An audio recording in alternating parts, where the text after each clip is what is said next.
they have them in zero nicotine version. So you can look cool, socialize. Hey, yeah, that's going, guys. Got my e-cigarette. Yeah. Now you see, what I want, I don't want one of those cigarette-looking things. I want something that looks like fucking steampunkish, so I can like click a button and inhale it and like fucking impress people. Be like, what the fuck is that? Well, no, you can make those. See, that's what I would love to do that. I would do it, and I would never use it. I would just do it because I would like fucking do it. It'd be fucking cool to have. The great thing about the e-cigs is there's an active modding community. There are people who take other devices and repurpose them to connect to atomizers. Dude, they have brandy flavoring. Oh God, yes. Well, Lord Cat gets drunk off of cigarettes. Next time on Lord Cat Live. The only ingredients in my e-cigarette liquid is something called propylene glycol, which is a common product. It's in you ingest propylene glycol every day, and you're not even aware. If you're an asthmatic, that's what your asthma inhaler is made of. It's propylene glycol and candy flavoring, and the nicotine, the liquid nicotine. With my luck, they'd send me the liquid nicotine one, and I'd actually use it and not notice. But, this is great. Shit, why am I addicted to this? Now, some people are allergic to the propylene glycol, so they have an alternative that's vegetable glycol, vegetable-based glycol. So the fuck is propylene glycol? What food products would you eat that in? Buttered rum, champagne, beer. Oh my God, Irish cream. What about soda? Yes, there's cola e-liquid. Dr. Pepper e-liquid. Someone just mentioned they sell e-cigarettes at the kiosk. Do not, whatever you do, if you get an e-cigarette, do not get it from one of those kiosks. They are selling you an inferior model at a high markup that they're playing off. And the models they sell, and if you see the ads for the blue cigarettes don't get those. They're awful. They're cheap, and they sell them way more than their cost. Plus, they make the cartridges such so that you can't refill them yourself. You have to get the same cartridges from them, and again, there's a markup there. If you just get the 510T and buy your liquid at various places, it's much, much cheaper, and the units work better. I was going to actually ask you about the blue ones. Yeah, the blue are a crappy little model. The battery life is awful, and they have those pre-filled cartridges that you can't refill yourself without modifying them and tearing them apart to make it where you can refill them. So it's just not worth it. So your electronic cigarette is the Joy, Black Joy 510T? The atomizer is, yeah. It's like I said, the battery is a custom. Hang on, I got a twit pick I can show you. Hey, Chris, you want to play some Mortal Kombat Online? Sure. Let me just finish this challenge. Cool. Let me. Hey, Rollo, thanks for showing up at the show last night. It was neat seeing you there. Yeah, no problem, man. I got someone sending me a message. It was like the first time I've actually figured out how to get into Radio Dead You can thank Lord Cat for that. He fixed the site. That was a big help. Thank you, Lord Cat. You're welcome. I'm more than happy to help out anyone that wants help. So yeah, it was a big help. I'm sorry I didn't get to say hi to you or whatnot. I just had so many requests and everything running at me so fast. Please do. But don't worry. But it was really nice seeing you there. Thanks for showing up. Oh no problem. I'll try to show up more often. Yeah, you can see some I just posted the links to the e-cig mod I made. It's made out of a AA. Well, I modified it myself. It's made out of a AA battery box that you can get from like Radio Shack or something. Okay. So it actually does look like smoke, but it eventually dissipates quickly. Yep, it's just vapor. It's so like you inhale and then you exhale the vapor? Yeah. But you don't even have to exhale it. You can just hold it and let the vapor just leave in your body, I guess. Yeah, which is how I do it in places. If I want to do this indoors or something, or on a plane, I just take a drag, I hold my breath a little bit, and it dissipates in my lungs, and nobody even notices. Huh. And I don't bother anybody because they're like, could you please put that out?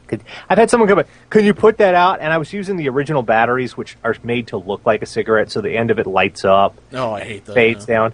I had one of those, and I turned it around. I started jamming it in my forehead and goes, it's not real! It's not a real cigarette. It's not freaking real! Oh, man. Did you ever see fire burn blue on a cigarette before, you moron? That's a really fucking hot fire. It burns blue, I gotta say. I actually got that the modification I have, if you're interested in getting one of those, it's available at aceofvapes.com. I'll type it out, I guess. And it's actually really affordable. The battery box, it's got a USB charger, so that you can plug it into your computer or any USB outlet, and it's $30. It includes a battery. It doesn't have the atomizers with it. So but I would just get the electronic cigarette kit if I wanted something from here. Yeah.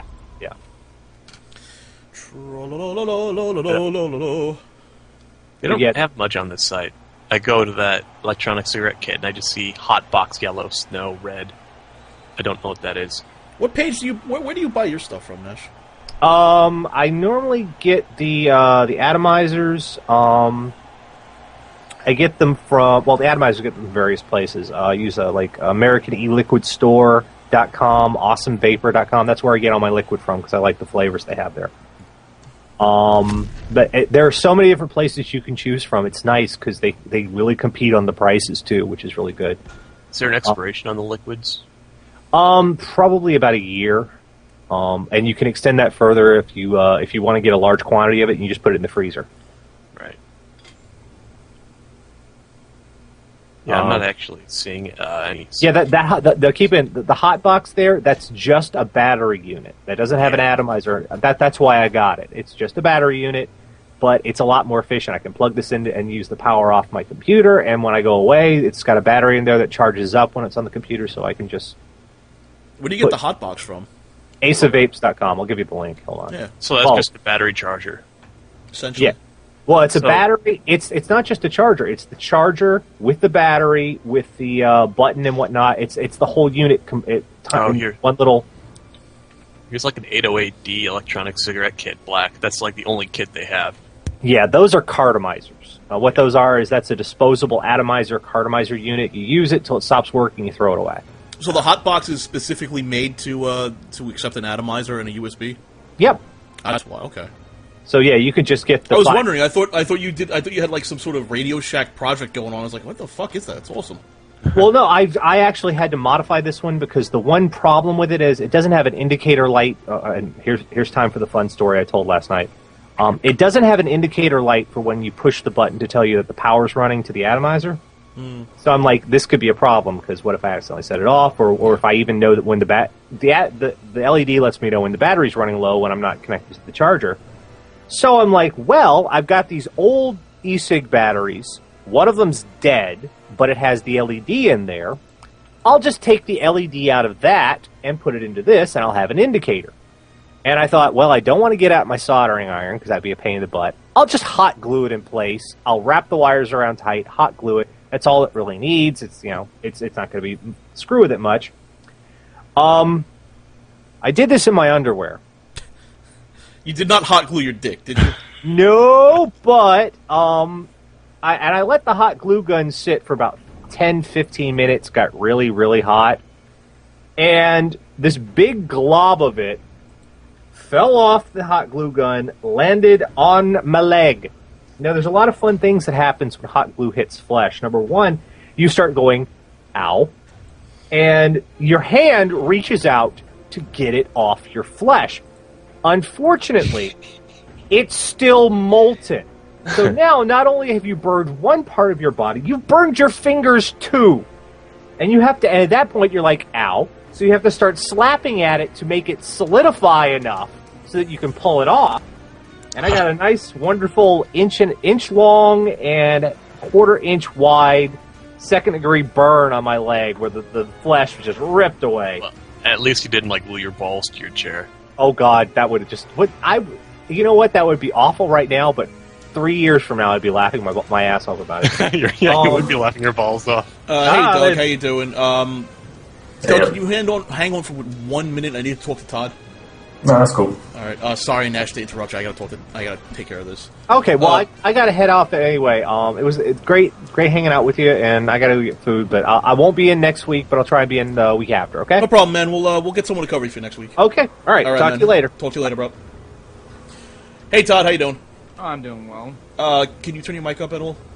Oh crap. Is that better? Yeah, much better. All right, man. What do you need to talk about? Oh, well, pretty much, what exactly did you want from this podcast? I know you wanted to do a military... I wanted to, I wanted to get maybe, like, the semi-official point of view on events around the world happening, from a military point of view. I say semi-official because I know you're not a spokesperson for the military at all. Not at all. But I want to... but, you know, you are on the inside, and you would have... You would be able to give me a sense of what people around the base are thinking, essentially. Oh, I'm not very social on the base. So. Well... You'd be able to give me your point of view, then. How's that sound? Yeah, that's good. I was actually thinking... You said you also wanted, frickin' John Chaos D1 in this. Yeah, I mean, I need to talk to him about that, I forgot. Yeah, I just basically like to get guys who have military experience, or are currently serving. I would like to get their points of view on you know, just what's going on in the world. It would just be, we would talk maybe like once a month, or even bi-monthly if we can't arrange it. And we would talk about, we would shoot the breeze about events that are happening. Oh, yeah, that sounds pretty cool. I mean, I just bought the latest frickin', you know, the Weekly Times thing with the frickin' X of Bin Laden's face on it, and and this week's issue of Marine Corps Times, frickin'. Yeah, and I mean, I would ask you, you know, how you feel about certain events, and you know, and John too, and we would talk about them. We would talk about a lot of things, like they would mostly be like you know, net neutrality. Maybe political events that happened. Maybe there's like protests going on somewhere, that sort of thing. And we would just talk about it. It wouldn't have to be like any sort of. It wouldn't have to be official. It wouldn't have to be anything like that. But it would just be, you know, you're in the military. John was in the Marines. I would like to just get your guys' point of view. That's all. Well, if you wouldn't mind me throwing in some suggestions, maybe we could have a fourth guest who is either in or was in, to kind of, you know, give us a little bit something different, because you got a former Marine, you got a current Marine, and you're pretty much the son of a Marine. Well, I would like to. I would have to expand beyond my current circle of friends. I don't know anybody. I mean, we could bring in Rolo T too. I mean, that would be different from a Marine's point of view. Yeah, Rolo T would certainly help with the point of view. Yeah. Well, actually, but yeah, I could certainly ask this one guy who goes by the name USMC Squid, and he was first in the Marine Corps, then he went to the United States Army, and then he went to the Navy. Oh, wow. So he has 3 different perspectives. That'd be cool. Maybe sit on their ass. The Army are a bunch of pussies, and Marines are hoorah. I don't know. Why do you leave the Marines for the freaking Army and then the Navy? Was it just...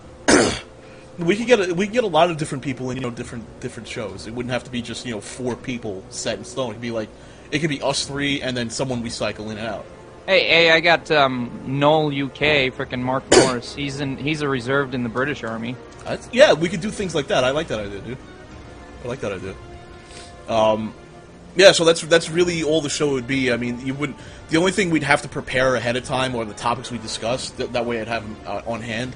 But then we'd just sit around and talk about it. It wouldn't be anything like scripted or anything. Oh, that's awesome! Yeah. Indeed. Yeah. So if you're down for that, dude, I will. I'll get back to you on when I want to start it, and hopefully we can coordinate a schedule. Good to go. All right, man. Doug, how you doing? Yo, doing all right. All right, man. So we need to talk about your role on LordCap.com, right? Yeah. Essentially, I need to move beyond just posting videos, and what I'm going to need from you is not more work.